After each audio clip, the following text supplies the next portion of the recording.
Sa lahat ng mga Filipino senior citizen, dito ka man sa Pilipinas, nasa abroad, may SSS, JSIS, PIVO pension, or indigent senior citizen, lahat po may paalala ang NCSC. Ano po ito? Yan ang ating aalamin sa video na ito. Hold up.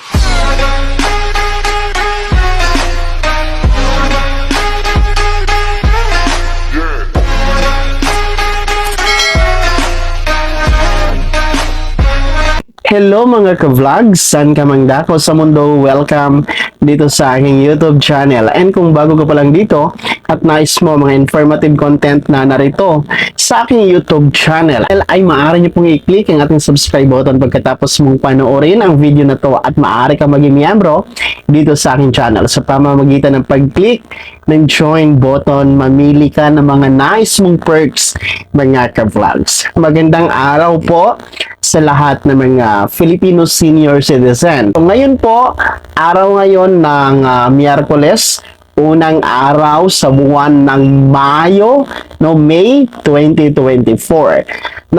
Mahalaga po ito dahil ang NCSC po ay nagpapaalala sa lahat ng mga Filipino senior citizen na gawin na po ito mga ka-vlogs, dahil meron ng mga nadagdag, lumalaki na po ang nasa database ni NCSC. Kaya inaanyayahan po ang lahat na magparehistro na sa NCSC database mga ka-vlogs. Sa mga senior citizen na hindi pa alam ano itong NCSC, dahil ang madalas nating naririnig ay OSCA, di ba po? Or the Office of the Senior Citizen Affairs. So, kung bago pa lang sa inyong pandinig at hindi nyo pa alam, ang NCSC, ito po ay National Commission of Senior Citizen. Actually, bago ito na ahensya mga ka-vlogs, sa ilalim po ito ng opisina ng Presidente ng Pilipinas. So, ang NCSC po ay, ang kanyang mandato ay pangunahan, hawakan po ang pamamahala ng mga benepisyo, lahat ng concerns, benefits, mga pribilehiyo na nakalaan para sa mga Filipino senior citizen. Sa ngayon kasi mga ka-vlogs, ang namamahala po dito sa mga benefits ng senior citizen ay ang DSWD mga ka-vlogs, kaya po ang social pension na para sa mga indigent senior citizen, ang namamahagi pa ngayon is si DSWD, maging ng ibang mga senior citizen benefits, gaya po ng mga funeral assistant, death assistance mga ka-vlogs, or iba pang mga pangangailangan ng mga senior citizen, ay sa DSWD pa tayo mag-a-apply niyan, mga ka-vlogs. Under din po ni DSWD si OSCA, or the Office of the Senior Citizen Affairs, na andyan po sa mga LGU. Well, per LGU naman, city, municipality, ay meron talaga yung OSCA office mga ka-vlogs na namamahala din sa mga senior citizen dyan sa LGU na yan, Kabila nga po sa trabaho nitong OSCA office ay ang pamimigay or pamamahagi ng mga senior citizen ID mga ka-vlog. So, itong NCSC, dahil bago nga po at sinasabi ng batas, ay dapat magkakaroon ng transition o paglilipat ng mandato ng senior citizen mula sa DSWD patungo sa NCSC. At ito nga ay tinatayang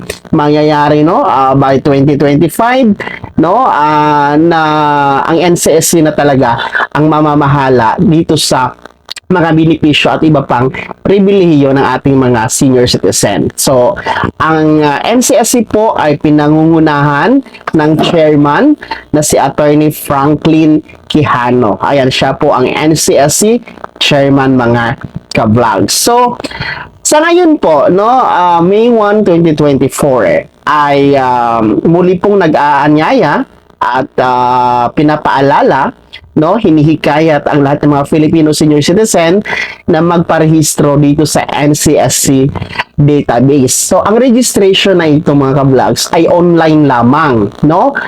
Online lamang sapagkat gamit ang inyong cellphone, laptop, computer, at iba pang mga gadget, basta meron lamang data or wifi, no? Merong internet, ayan, pwede po kayong magpa-register mga ka-vlogs, no? Punta lamang po kayo sa Google, no? Sa Google ng inyong cellphone or gadget, i-type lamang po ninyo, no? Ang website ni NCSC, ang www.ncsc.gov.ph. And pagka-click nyo yan mga ka-vlogs, ay bubungad po sa inyo ang portal ng NCSC na meron pong register and verify. So, kung hindi pa kayo nakapag-register, i-click nyo lang po yung register and then i-fill upan nyo lamang po yung mga necessary informations na hinihingi po dyan mga ka-vlogs. Kung registered na naman po kayo, tapos na kayo mag-register at gusto nyo i-verify, ayan, pindutin nyo yung verify mga ka-vlogs, no? And i-input nyo lang, ilagay nyo yung inyong RRN or registration reference number and the PQ number mga ka-vlogs. Kung wala kayo nun, kasi baka nakalimutan nyo na, pwede naman po i-input ang buong pangalan nyo kasama yung birthday nyo mga ka-vlogs. Then, makikita nyo din po sa portal ni NCSC, no? Kung makikita nyo po dyan sa screen nyo, as of today, May 1, 2024, nasa 5.1 million na po ang nakarehistro dito sa NCSC database, no? Lumaki siya, no? Tumaas siya kasi last update ko sa inyo, kung naalala nyo, yung video na update ko regarding this registration ay nasa 4.8 million pa yon. So ngayon nasa 5.1 million. So meron na pong nadagdag, no, na more than 300,000. So actually, at least nangangalahati na tayo, no, sa total population or total number of senior citizen dito sa Pilipinas, kung saan ayon po sa PSA ay meron pong tinatayang nasa 8 to 9 no million, or ngayon nga ay actually 2020 pa yun na datos ng PSA. So ngayon ang pinaka-latest, no, meron ng tinatayang 11 million na Filipino senior citizen mga ka-vlogs. At least nasa kalahati na tayo, no? So kung hindi ka pa rehistrado dito, ayan, ulitin ko po, the link of NCSC website is the www, no, www.ncsc.gov.ph. No, marami sa inyo ang nagtataka, marami sa inyo ang nagtatanong kung bakit kailangan pa magparehistro dito sa NCSC database. Bakit hindi na lang gawing i-transmit, no? I-transfer yung file mula sa OSCA or DSWD patungo dito sa NCSC. Well, pwede naman mga ka-vlogs, no? Well, actually, yun po ang pinakamabilis, pinakamadali at tamang gagawin. Sana at least hindi nahihirapan itong mga Filipino senior citizen na mag-register online, lalong-lalo na kung hindi nyo alam ang online mga ka-vlogs. Pero kasi, nasa paliwanag po ng NCSC Chairman Attorney Franklin Quijano, no, ginagawa po itong database online registration sa NCSC sapagkat meron pong mga karagdagan na mga impormasyon ang hinihingi ni NCSC na wala po doon sa record ni OSCA, wala doon sa record ni DSWD. Kaya nagkakaroon po tayo ng online registration dito sa database ni NCSC sapagkat wala nga pong or merong mga nadagdag na mga impormasyon na kailangan po ni NCSC. Yung mga impormasyon na to, halimbawa, ano ba yung skills ng isang senior citizen, dahil alam naman natin, no, ang retirement dito sa Pilipinas nasa edad na 60 years old. Marami kasi ang mga nagre-retire na senior citizen na 60 years old na, no, 60 years old and above, na pwede pang magtrabaho, capable pa, malakas pa. So yun po yung pinifill upan na kailangang malaman ng NCSC mga ka-vlogs kung ano yung mga kakayahan nyo, no? At least alam ng NCSC kung ano yung nararapat na ibigay po na programa, benepisyo at pribilehiyo sa lahat ng mga senior citizen. So yun yung purpose bakit nagkakaroon ng online registration dito sa NCSC database mga ka-vlogs. Sana'y malinaw tayo dyan. Pangalawa, marami ang nagtatanong, no, na matagal na kami naka-register diyan, wala namang nangyayari, no?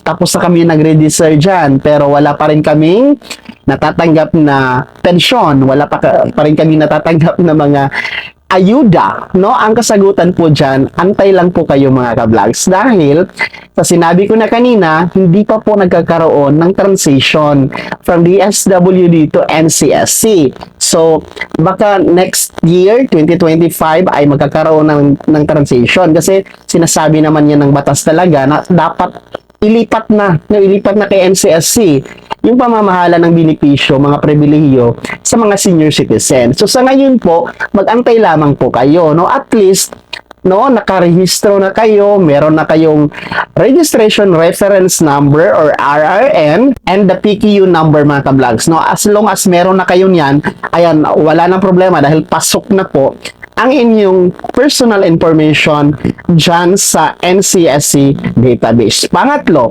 no, sa mga nagtatanong, pwede ba kaming mag-register dyan kahit nasa abroad kami? No, pwede ba kami mag-register dyan kahit merong SSS, GSIS, PVO pension? Yes, mga ka-vlogs, lahat po ay ini-encourage na magparehistro sa NCSC database, no? Ma-indigent ka man, may kaya ka man sa buhay, nasa abroad ka man, saan ka mang sulok, no? Dito sa Pilipinas, ayan lahat ay ini-encourage na magparehistro sa NCSC database dahil meron kasing mga programa in the future, no? Merong mga programa na nakalaan, no, na para sa mga lahat ng senior citizen, no, na wala ng pili, unlike dito sa social pension ni DSWD na for indigent lamang. So sa last interview ng NCSC chairman, diniscuss niya yung mga long-term plan ng NCSC para sa mga senior citizen, kagaya po ng pabahay, no, housing sa mga retired, doon sa healthcare insurance, no? Kasama po yun lahat. Walang pili po yun mga ka-vlogs. Lalong-lalo pa kung may sa batas na ang Universal Social Pension Bill. So, dapat lahat magparehistro. Well, sa mga hindi marunong magparegister, ayan, ulitin ko, no? Wala namang problema, no? Dahil alam ko po, lahat dyan, no, sa bawat tahanan natin, meron talaga tayong anak, apo, mga kakilala, kapamilya, kapitbahay, maaari kayong magpatulong, magpa-assist mga ka-vlogs na irehistro kayo sa NCSC database. Or, pwede din kayong magpa-assist sa mga senior citizen organization na nasa barangay nyo. And pwede din sa OSCA, magpa-assist kayo mga ka-vlogs. So, ulitin ko po, ang website po ni NCSC is ang www.ncsc.gov.ph. As of now, 5.1 million na po ang naka-register. Baka hindi ka pa kasama dyan, abay mag-register ka na dito sa NCSC database na ang kapakanan, benepisyo, pribilehiyo, kasama na ang pensyon ay ibibigay po sa lahat ng mga magpaparehistro dito mga ka-vlogs. Sana naging gabay ang video na to kahit paano nabigyan tayo ng bagong idea, bagong kaalaman. Kung hindi ka pa nakasubscribe dito sa aking YouTube channel, maaari nyo pong i-click ang ating subscribe button na nasa baba. Huwag nyo kaligtaan na i-turn na ng notification bell. Ilagay mo sa all para updated ka sa lahat ng mga videos na i-upload ko. Maaari mo din i-like ang video na to. And kung meron ka pang mga katanungan, maaari nyo komento sa comment section na nasa baba. And you can follow me sa aking official Facebook page na nasa screen nyo. Muli po, ito si Daniel Timpawa na nagsasabing dito sa aking YouTube channel, pawang katotohanan at lahat totoo lamang.